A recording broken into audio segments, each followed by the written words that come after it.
কারণ আমাদের ধরুন বস্তির এলাকার মানুষ সঙ্গে অনেক কিছু ধরুন খিলাপ করতে ভয় করছে, কি হয়ে যায়, সেই হিসাবে বারবার ধরে কাউন্সিলর আমার বাড়িতে যাচ্ছে।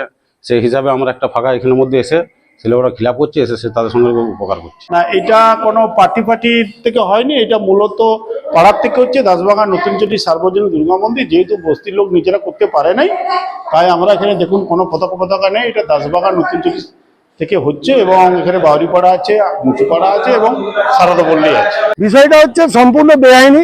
স্কুল কর্তৃপক্ষ স্কুলের চাবি কি করে দিল এটা আমরা ভেবে পাচ্ছি না। আমরা মনে হয় এটা প্রশাসনের দৃষ্টি আকর্ষণ করার জন্য আমরা বলবো যে এভাবে বেআইনিভাবে স্কুলে, সরকারি স্কুলে এসআরএ ফর্ম রাত্রেবেলায় এবং কাউন্সিলর এবং পার্টির নেতারা কী করে দিতে পারে, এটা সম্পূর্ণ বেআইনি।